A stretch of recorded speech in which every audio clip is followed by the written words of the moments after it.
Voilà, après nos échanges, on a changé un petit peu notre règle, on a commencé par les échanges, et maintenant on va voir ce que dit le texte, c'est-à-dire Israël et les nations. Donc on parle d'Israël et les nations. Alors je vais pas tout lire, parce que le texte, je voudrais le finir. Donc d'abord, on va commencer par le mystère. Il y a un mystère, euh, profond d'ailleurs, de dit le Ramchal, de la direction divine, qui concerne le phénomène d'Israël et des nations.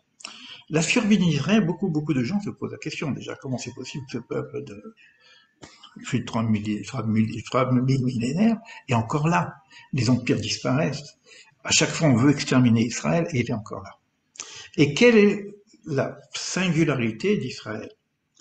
Alors, il va y avoir deux niveaux dont on va parler. Il va y avoir un niveau au niveau peuple, c'est-à-dire les enfants d'Israël en tant que peuple, et puis il va y avoir ceux qui sont individuellement euh, de l'ordre d'Israël en tant qu'individu.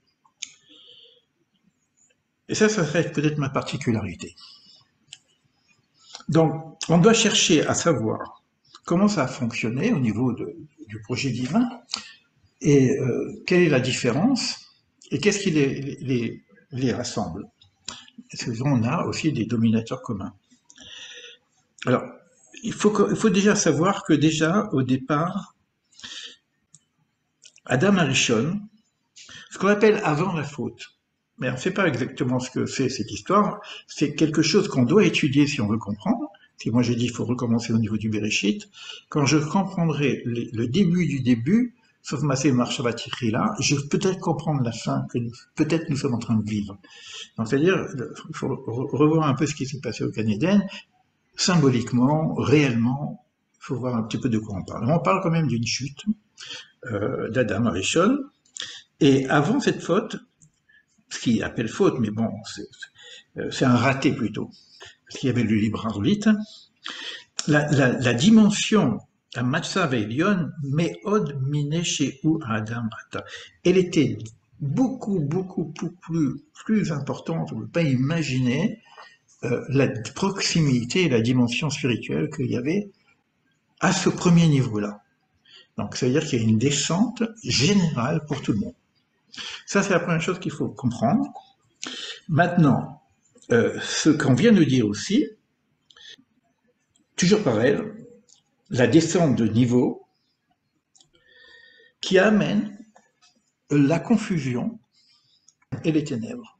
Alors, ce que nous vivons aujourd'hui, c'est quelque chose qui a été déjà enraciné au début du processus de l'évolution de l'humanité à travers Adam Arishon. On n'a rien à voir, tout ce qu'on est en train de voir ici, ça n'a rien à voir, mais si au niveau racine.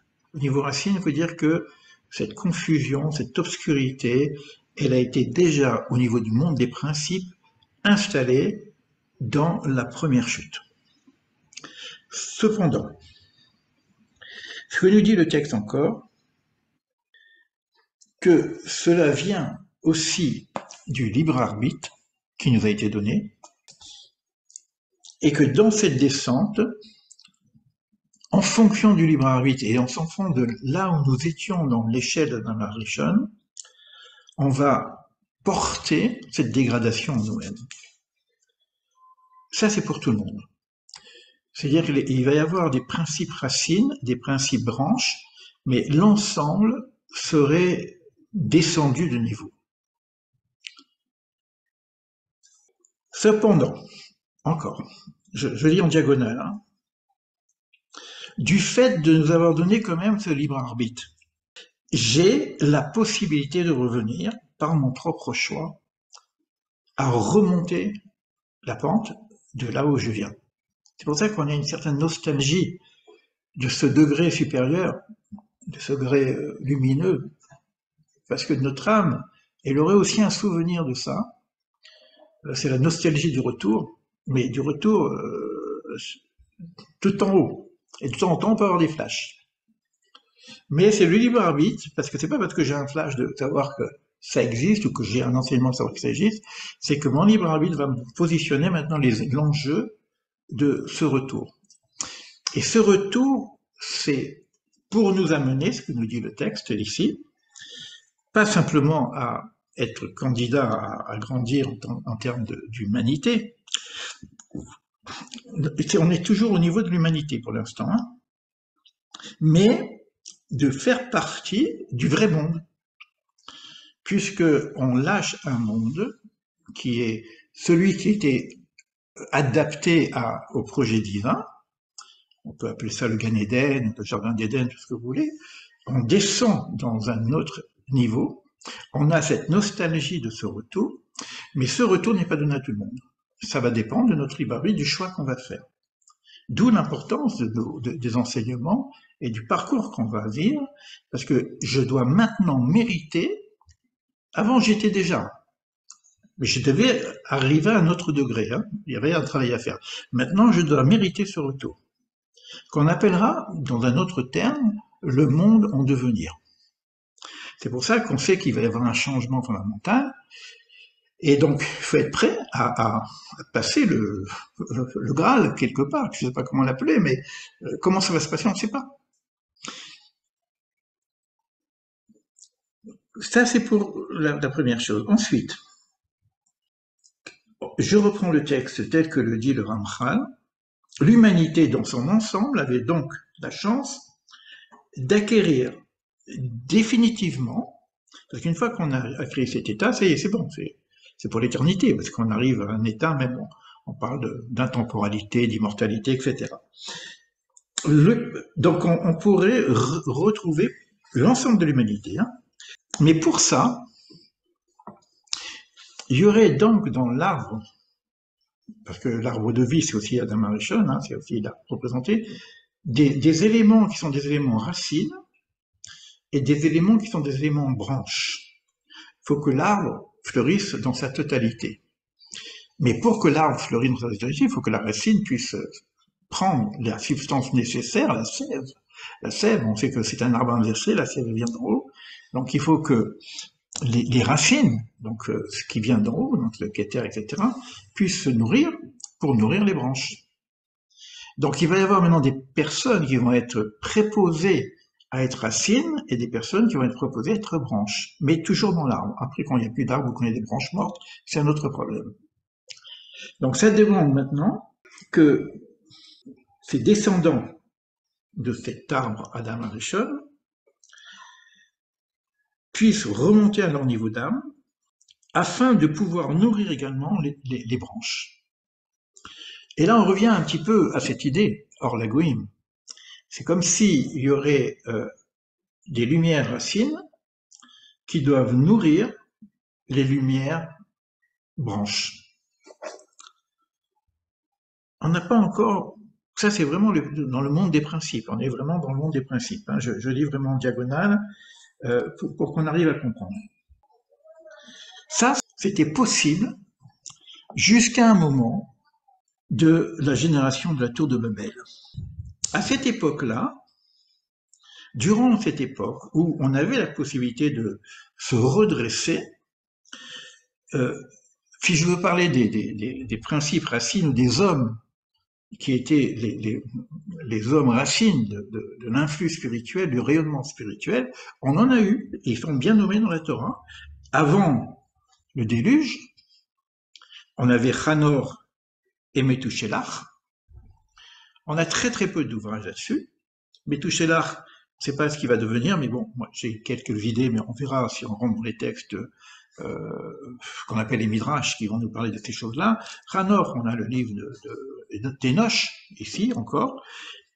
Et puis, après le déluge, on a 3 enfants de Noé, et puis ceux qui sont initiés, reconnus, c'est Shem et Ever.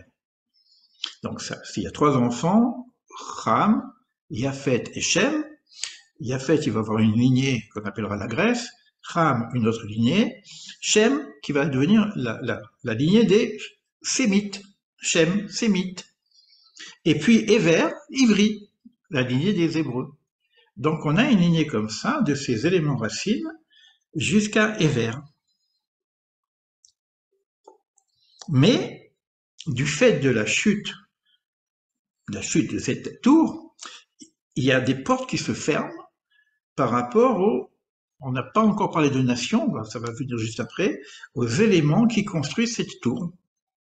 Et il y a une porte qui se ferme pour l'humanité. Et le niveau spirituel va tomber au niveau de l'humanité. Pour l'instant, on ne sait pas qu'est-ce qui se passe encore. Hein. Je lis toujours en diagonale et puis on pourra le lire en profondeur en prenant d'autres textes. Et à partir de ce moment-là, cette humanité Babel, Bilboul, mélange, va se diviser en différentes catégories, alors que eux, leur désir était d'avoir une unicité totale comme une uniformité, tous le même clone. Finalement, ils ont l'inverse, c'est-à-dire qu'ils reçoivent l'inverse, c'est-à-dire que c'est des divisions totales. Ils n'ont plus la langue une, ils ont que des langues de dialectes, ils n'arrivent plus à communiquer, et on se retrouve avec des divisions et des catégories humaines, avec des potentiels qui s'arrêtent là où ils en étaient. C'est comme s'ils ont arrêté le processus d'évolution par leur propre choix. C'est ça qu'on avait le libre arbitre.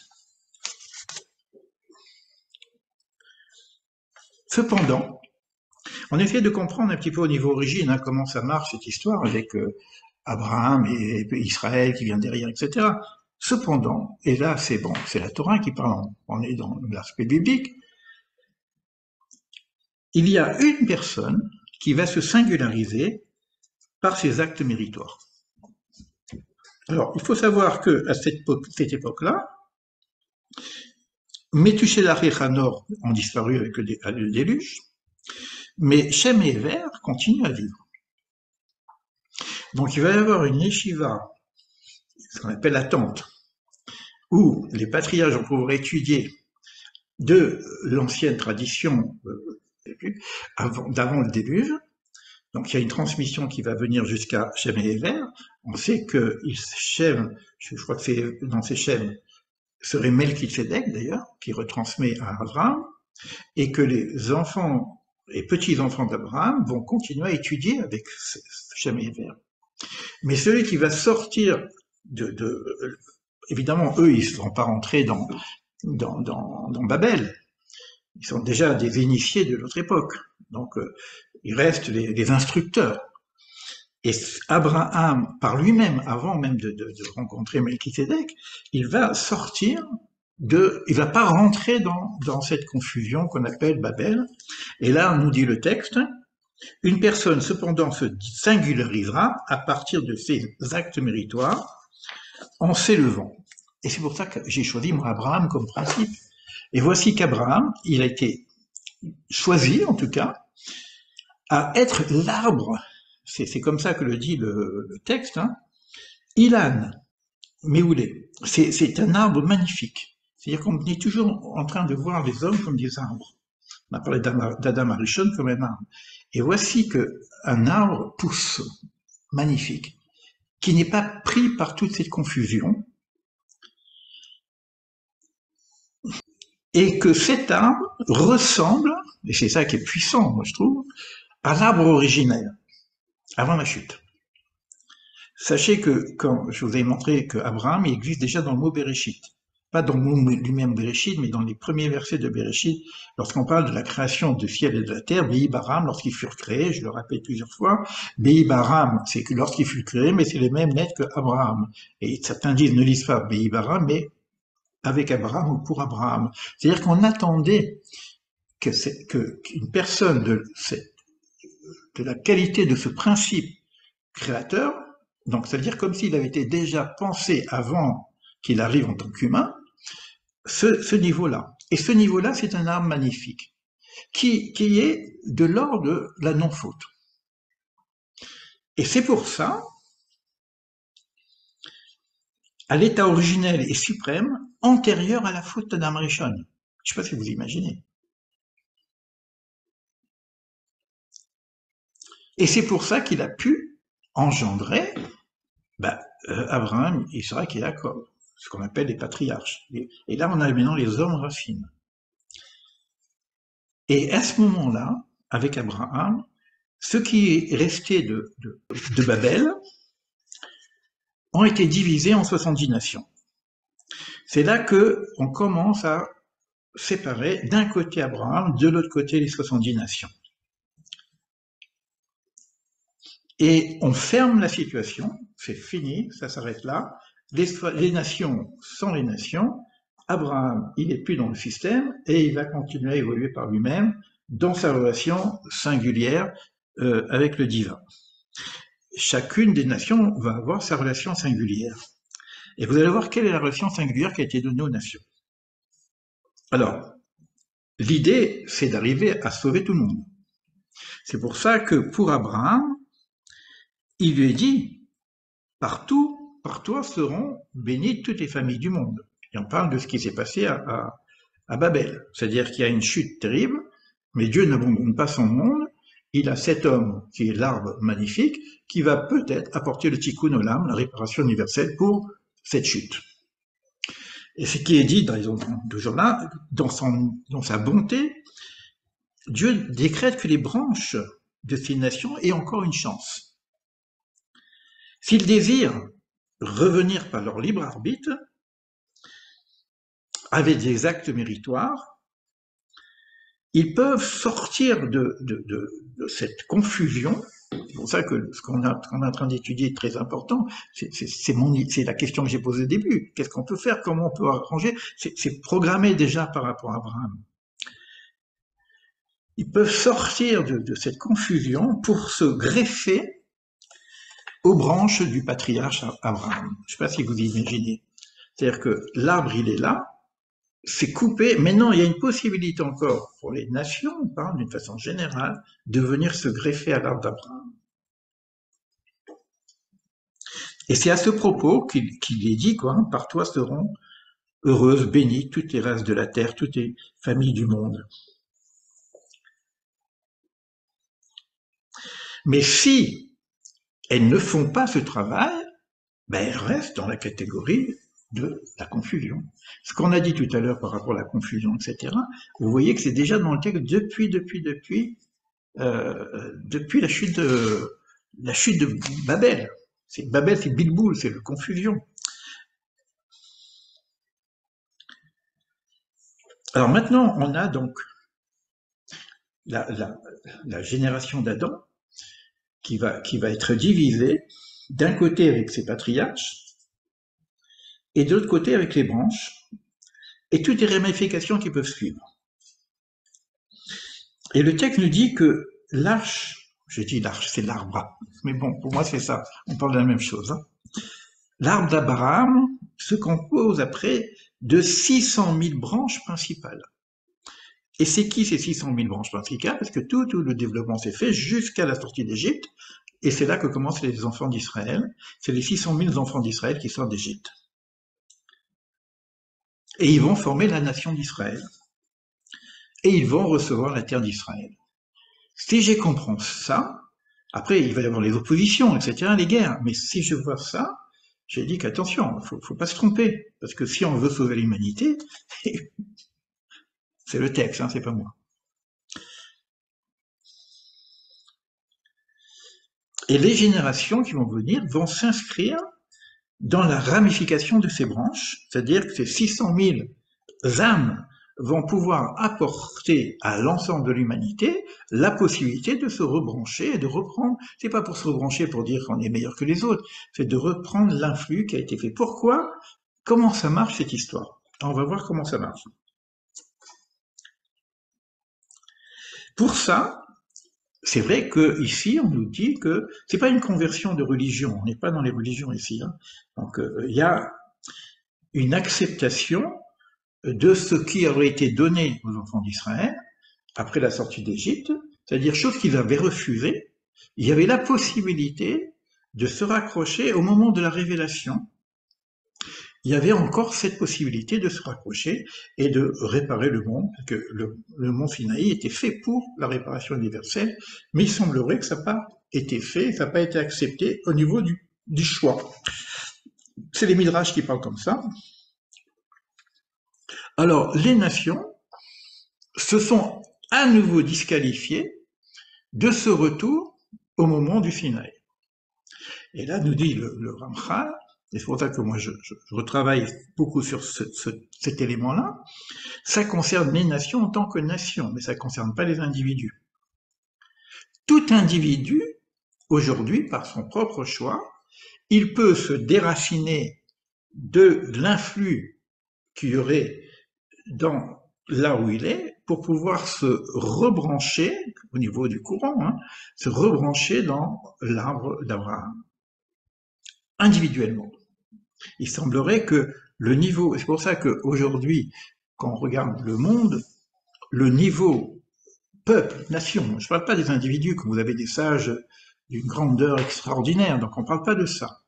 On parle de, il y a des disciples, il y a des diviniciés, il y a des groupes de spiritualité, mais la nation en tant que telle, elle a pris un choix, comme l'a dit tout à l'heure Rose Espérance, de réussir ce monde dans l'état où il est, c'est-à-dire la matérialité principalement.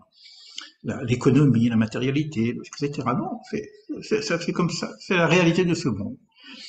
En termes de nation, regardez Israël, ici on voit, même s'il y a tout ce balagan que nous vivons aujourd'hui, on voit là cette nation, Israël, qui est centrée sans arrêt sur un processus spirituel.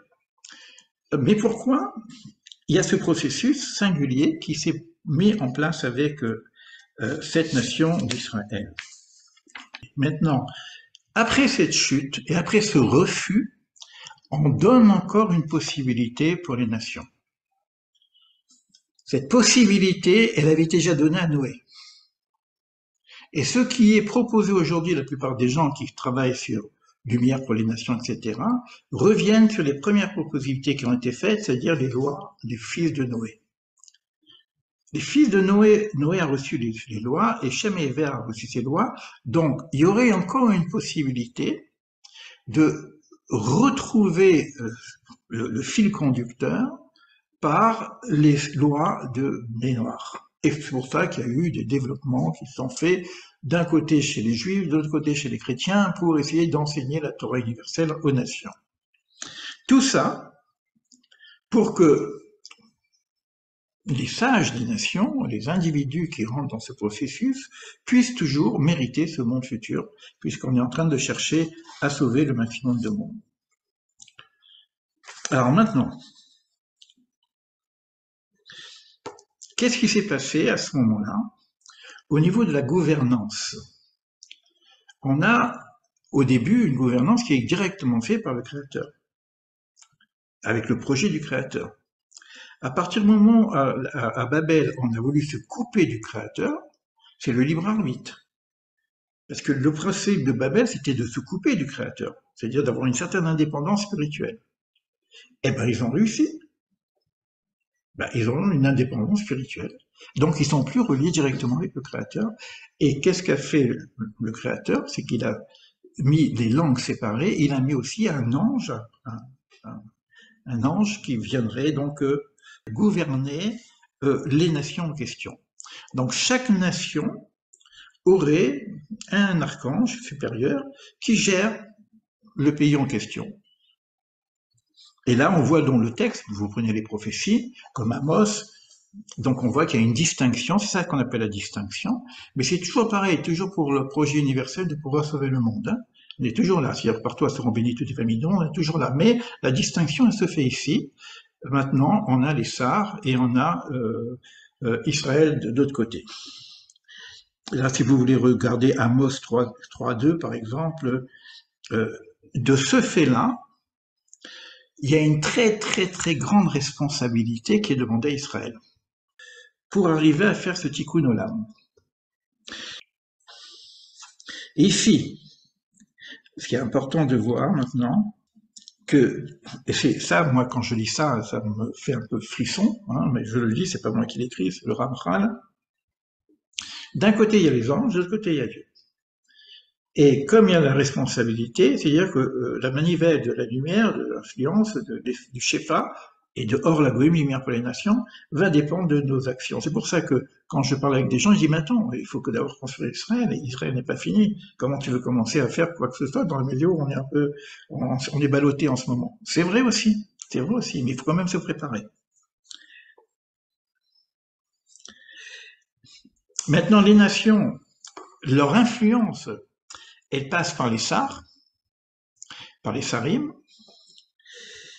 Et moi, j'ai lu quelque chose, c'est pas moi qui l'ai lu, c'est Rav Shriki a commencé à faire une conférence là-dessus. Au niveau du Tikkun Olam, quelle serait la possibilité des nations de participer, de s'associer avec Israël pour la réparation universelle? Alors, il faut aller chercher dans les traditions des éléments universels qui peuvent toucher tout à chacun, quel que soit le sar qui est au-dessus d'eux. Ce qu'on appelle la morale universelle, l'influence universelle, la sagesse universelle, qui existe aussi dans les traditions secondaires. Et là, il peut y avoir une association, et c'est tout pareil, c'est pour ça que j'ai parlé des chercheurs, des éveillés, etc.